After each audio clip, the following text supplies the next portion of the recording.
নমস্কার বন্ধুরা, নবদিগন্ত চ্যানেলের পক্ষ থেকে আপনাদের সকলকে জানাই স্বাগতম।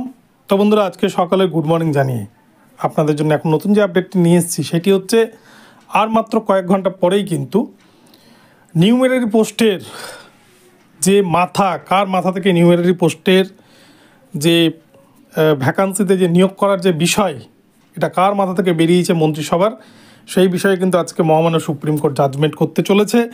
তো এই বিষয়ে বিস্তারিত আপডেট এই ভিডিওতে শেয়ার করতে চলেছি যে কি আপডেট উঠে আসছে নিউমেরারি পোস্ট নিয়ে এবং তার ফলশ্রুতিতে কি ঘটতে পারে। চলুন আমরা বিস্তারিত জেনে নেব। তবে তার আগে বলি, যারা প্রথমবার চ্যানেলটি দেখছেন আপনারা অবশ্যই চ্যানেলকে সাবস্ক্রাইব করে দেবেন এই ধরনের আপডেট সবার আগে সর্বপ্রথমে পাওয়ার জন্য। তো চলুন আমরা মূল পর্বে ফিরে যাই এবং বিস্তারিত সম্পর্কে জেনে নিই। তো বন্ধুরা, প্রথমেই বলি, আপনারা জানেন কলকাতা হাইকোর্টের বিশেষ ডিভিশন বেঞ্চ যখন 26,000-এর পুরো প্যানেলকে বাতিল করার নির্দেশ দিয়েছিল দেবাংশু বসাক এবং মোহাম্মদ সাব্বার রাশিদের যে ডিভিশন বেঞ্চ, সেই রায়টাকেই তো বহাল রেখেছে মহামান্য সুপ্রিম কোর্ট। কেননা সেখানে কিন্তু কলম দিতে পারেনি বিচারপতি, কেননা সেই জাজমেন্টটাকেই সঠিক বলে মনে করেছেন এবং এর জন্য সম্পূর্ণ দায় কিন্তু এসএসসি এবং রাজ্য সরকারকেই করেছেন, যেহেতু তারা সঠিক তথ্য কোর্টকে দিতে পারেনি।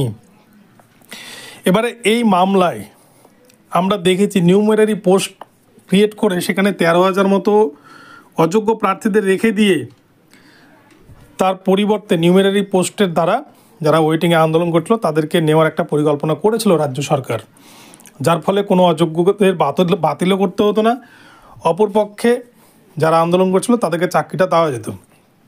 কিন্তু এটাই হচ্ছে সবথেকে বড় ভুল এবং ঐতিহাসিক ভুল বলা যায়।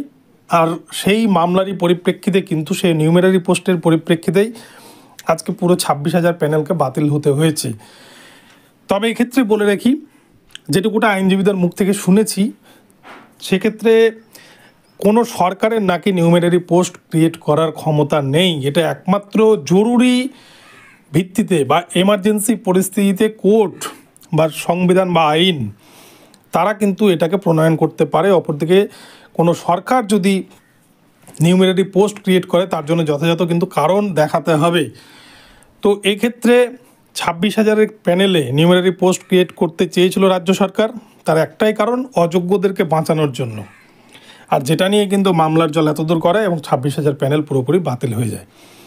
বিচারপতি দেবাংশু বসাক যখন 2024 মার্চে যখন জাজমেন্ট করেন, যখন অর্ডার কপি আসে, তখন কিন্তু এই নিউমেরারি পোস্টের বিরুদ্ধে কার মাথা থেকে এই নিউমেরারি পোস্টের চিন্তাভাবনা বেরিয়েছে এবং এই মন্ত্রিসভার বৈঠকে কারা কারা ছিলেন নিউমেরারি পোস্ট ক্রিয়েটের ব্যাপারে সবাইকে সিবিআই হেফাজতে নিয়ে জিজ্ঞাসাবাদ করতে পারবে এমনটা কিন্তু নির্দেশ দিয়েছিল, যার ফলে আতঙ্কিত হয়ে রাজ্য সরকারের তরফ থেকে কিন্তু সুপ্রিম কোর্টের ডিওয়াই চন্দ্রচূড় স্যারের বেঞ্চে একটা আপিল করা হয়েছিল যে যেহেতু সামনে ভোট ছিল, সেই ভোটে যাতে কোনো রকম প্রভাব না পড়ে, কেননা মন্ত্রিসভার সবাইকে যদি জিজ্ঞাসাবাদ করা হয়, হেফাজতে না হয়, সেক্ষেত্রে অনেক হয়তো অ্যারেস্ট হয়ে যেতে পারে, ক্যাবিনেট ভেঙে যেতে পারে। সেই জন্য কিন্তু রাজ্যের তরফ থেকে একটা বড় আপিল করা হয়েছিল এবং সুপ্রিম কোর্ট কিন্তু তৎক্ষণাৎ সেটিকে একটা স্টে দেয় সাময়িক, যে অন্তত এই মুহূর্তে হেফাজতে নিয়ে জিজ্ঞাসাবাদের প্রয়োজন নেই, তারা তদন্ত চালিয়ে যাক সিবিআইয়ের মতো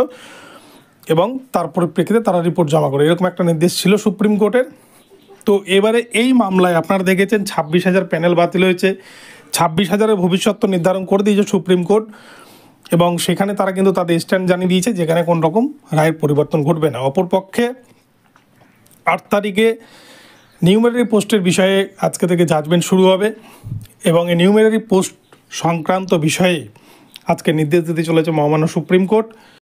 আর এই নিউমেরারি পোস্ট কেন রাজ্য সরকারকে ক্রিয়েট করতে হয়েছিল, যদি সঠিক কারণ দেখাতে না পারে আজকে রাজ্য সরকার, তাহলে কিন্তু কি হবে সেটার মুখে বলছে না। আপনারা সবাই সব কিছু বুঝতে পারছেন যে কি হতে চলেছে আগামীতে। আর কোর্ট বা আইনের ঊর্ধ্বে তো কেউ নয়, সবাই কিন্তু আইনের মধ্যেই সীমাবদ্ধ। একটা রাজ্যের বা দেশের সরকারকে কিন্তু জনগণ প্রতিনিধি হিসাবে নির্বাচিত করে, আর সরকার কিন্তু সেই দেশের বা রাজ্যের আইনকে বলবৎ করে বা আইনকে মেনেই কিন্তু সে চলতে বাধ্য, আইনের ঊর্ধ্বে কেউ নয়। তাই যেখানে আইন বিরুদ্ধ কাজ হবে সেটাই কিন্তু মানে ক্রিমিনাল অফেন্স বলা যেতে পারে এক ধরনের। তো এই জায়গায় আজকে নিউমেরারি পোস্টে হয়তো সিবিআইকে যে নির্দেশ দিয়েছিল এর আগে কলকাতা হাইকোর্ট, সেই নির্দেশই দিতে চলেছে মন্ত্রিসভার মন্ত্রীদের হেফাজতে নিয়ে হয়তো জিজ্ঞাসাবাদের নির্দেশ দেবে মহামান্য সুপ্রিম কোর্ট, এবং তার পরিপ্রেক্ষিতে হয়তো আরও কঠোর থেকে কঠোরতম শাস্তির ব্যবস্থা হতে পারে যারা দুর্নীতি করেছে তাদের। তো দেখা যাক শেষ পর্যন্ত কী হয়। বন্ধুরা, ভিডিওটি এখন এখানেই রইল।